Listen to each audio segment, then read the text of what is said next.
Bonjour, j'ai décidé de filmer ma vidéo d'aujourd'hui dehors parce que le temps est magnifique et que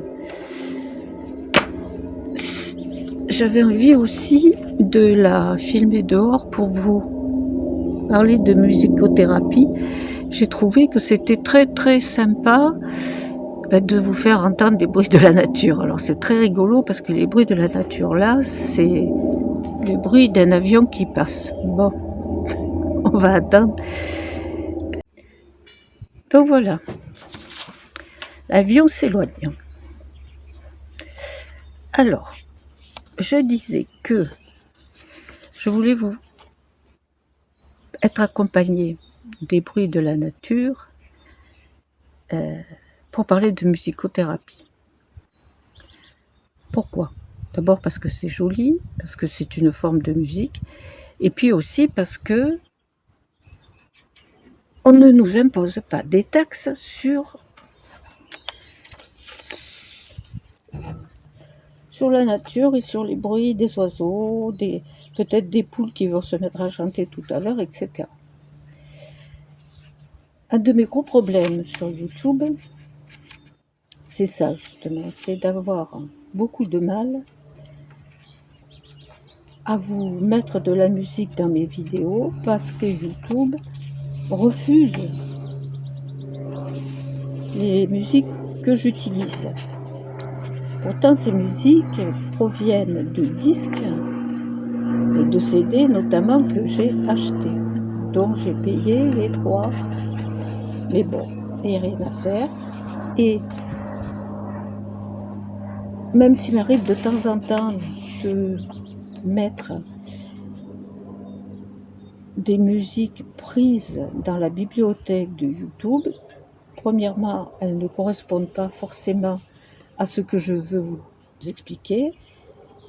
Et il m'est arrivé des fois où même ces musiques-là ont été rejetées par YouTube et après avoir fait tout un travail de montage de mes vidéos, je suis obligée de les reprendre, d'enlever les musiques, de les recoder et de le replacer sur YouTube. Alors c'est pas du travail de montage, mais ça prend du temps quand même et de l'énergie. Bien, alors venons-en à la musicothérapie. La musicothérapie, souvent, on donne cette définition que la musicothérapie permet l'ouverture des canaux de communication, ce qui est tout à fait vrai. La musicothérapie et les séances de musicothérapie peuvent être utilisées pour toutes les populations, excusez-moi du terme, et pour tous les consultants, sauf des gens qui sont vraiment allergiques à la musique. Et encore, ça pourrait servir à comprendre pourquoi ils sont allergiques à la musique. Par exemple, on pourrait imaginer que dans un travail de transgénérationnel ou dans un travail par rapport à son enfant intérieur et à sa petite enfance, on peut découvrir que le consultant a été traumatisé par un prof de piano qui était un peu trop exigeant ou qui lui filait des coups de baguette sur les doigts quand la position était mauvaise. Mais trêve de plaisanterie, je vais arriver quand même à vous parler de musicothérapie et de comment je fonctionne. Je vous mettrai dans les commentaires des références de bouquins de musicothérapie et notamment les travaux de Jean-Marie Guiraud-Caladou et de Jacqueline Verdeau-Payès, puisque j'ai fait ma formation de musicothérapie à l'INFIP de Dijon avec Jean-Marie Guiraud-Caladou. Voilà pour les droits d'auteur. Alors, quand on veut travailler avec quelqu'un en musicothérapie, on lui fait d'abord passer un bilan. Ce bilan consiste à lui faire écouter, je fais très rapide, à lui faire écouter des extraits musicaux et à lui demander de parler sur ces extraits musicaux et d'en choisir. Et ça permet aux musicothérapeutes de faire un peu le profil musical de son consultant. Une fois ce bilan fait, on va proposer des séances de musicothérapie. Ces séances peuvent se faire soit en individuel, soit en groupe. Ces séances sont aussi sous plusieurs formes. Alors, 3 formes principales, du moins de ce que moi j'ai étudié avec Jean-Marie. Alors, première forme, la musicothérapie réceptive. Comme son nom l'indique, il s'agit d'écouter des extraits musicaux, que ces extraits musicaux sont combinés entre eux suivant un protocole très précis. Les patients écoutent ces extraits musicaux, parlent dessus, expriment ce qu'ils veulent dire et choisissent. Petit à petit, le nombre de choix du patient va réduire parce qu'on va lui proposer un couple, on va lui proposer de moins en moins de choix, donc on va arriver à un extrait musical. Si l'on peut, on l'écoute dans son intégralité du morceau, donc c'est plus un extrait musical, c'est l'intégralité du morceau.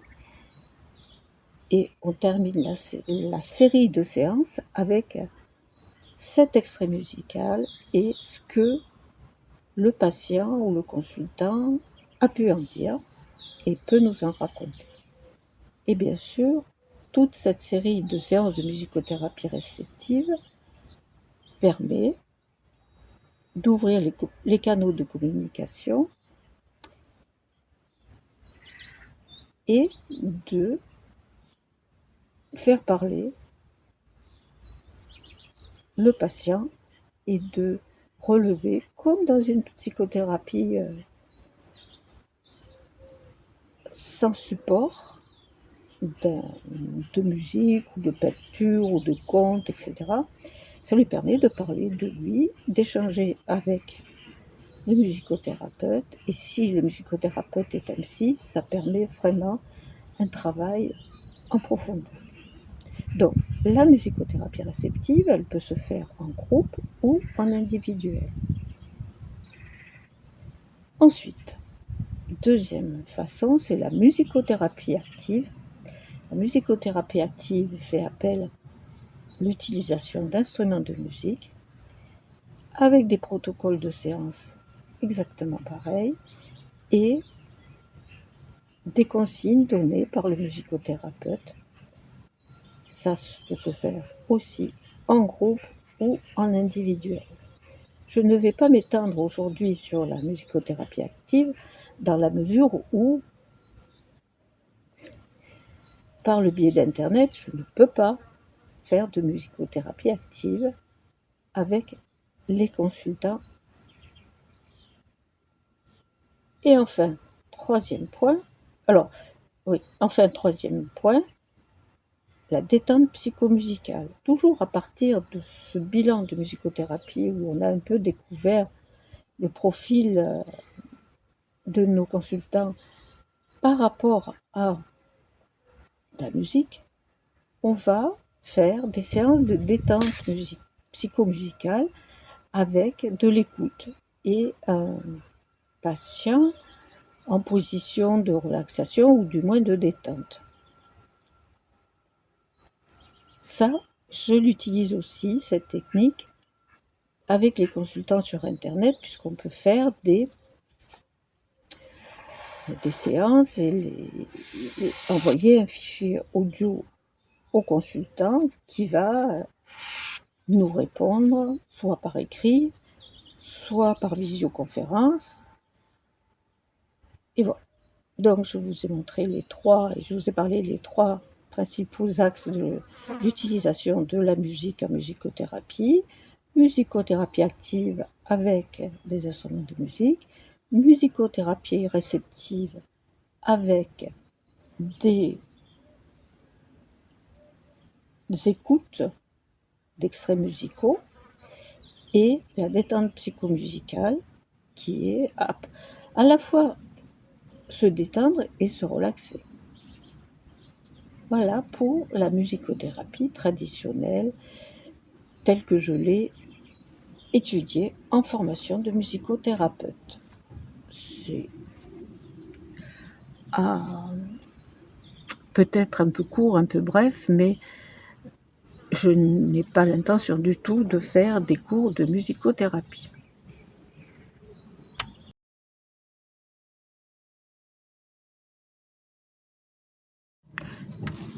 Donc, deuxième aspect de cette approche de la musicothérapie, c'est qu'est-ce que moi, en tant que psychologue, clinicienne, musicothérapeute et tarologue, je fais avec tout ça. Avec tout ça, je peux préparer pour les consultants des séances de musicothérapie réceptive qui vont, tout au long d'un chemin de psychothérapie, accompagner mon consultant dans sa démarche.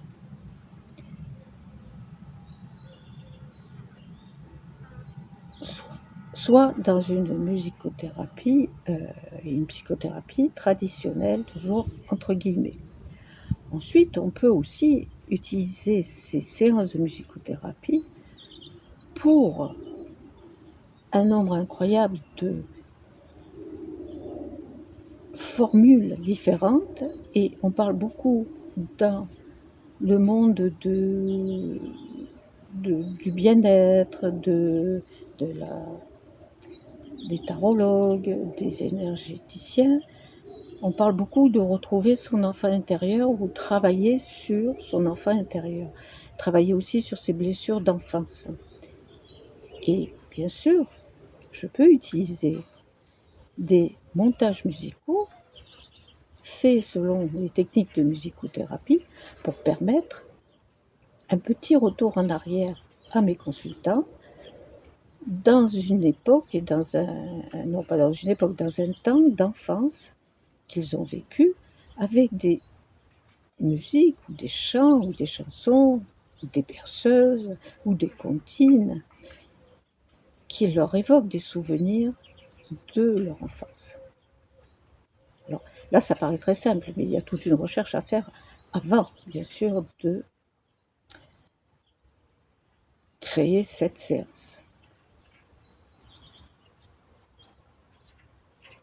Il y a aussi la possibilité de faire des séances de détente à partir de la technique de détente psychomusicale, et à partir de ces séances de détente et de relaxation, permettre tous les voyages dans l'imaginaire ou dans le passé ou dans tous les passés que vous souhaitez explorer. Ça, on en parlera aussi un peu plus tard dans d'autres vidéos, puisque cette vidéo ici n'est qu'une introduction au travail que je peux proposer à mes consultants.